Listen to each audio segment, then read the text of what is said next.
الحمد لله رب العالمين والصلاة والسلام على سيد المرسلين وعلى آله وصحبه أجمعين. أما بعد. First and foremost, I would like to extend my deepest gratitude to my respected sir for giving me a chance to enhance my communication skills. Today it is a great cheerful moment for all of us. We are going to talk about interfaith dialogue. Why interfaith dialogue is necessary? Why do we need it? What's its significance? When it commenced? Run by run, I will exceed ahead. My dears, you all are human beings. We live on this planet. As the diversity is found in this planet, the same way this variety can be found in mankind. Various kinds of people and nations, castes live on this planet. They have unison in being men and women, but despite it, they fight each other, they shed blood each other. Why do they commit this crime? When we travel back, we find people fight each other in the name of religion, caste, and birthplaces. Is there any religion who makes legitimate killing, murdering, and slaying? Absolutely not. What thing where from this misconceptions comes?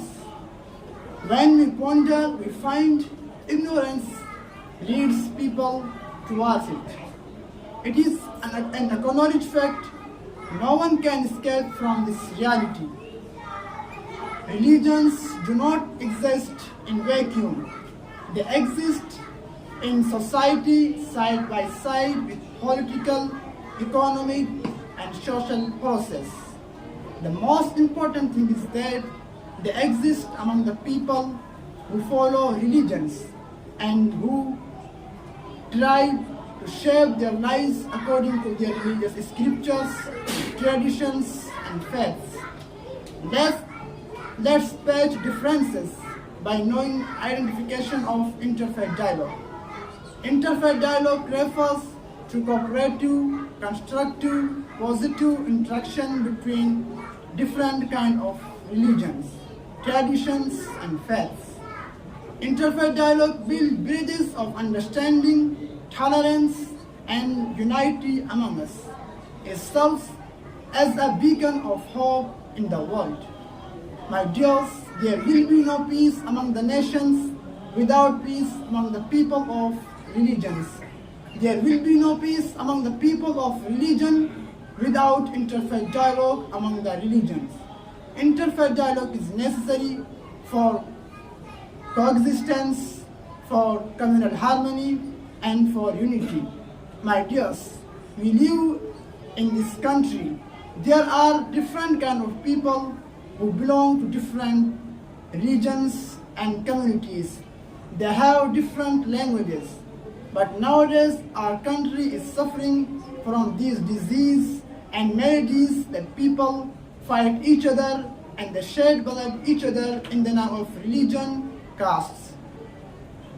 Come together to remove these diseases and maladies from our country. Today we have 6 representatives of 6 religions. Every speaker, there are some rules and regulations. Every speaker should follow them. Rule number 1, every speaker should conclude his talk within 10 minutes. Number 2, do not criticize on other religions. Number 3, be sincere. Number 4, focus only on your religion. Number 5, don't show superiority on other religions. First, I would like to call the representative of Islam, Maulana Ismail Qasmi, a big Islamic scholar. Please come and share your ideas with us.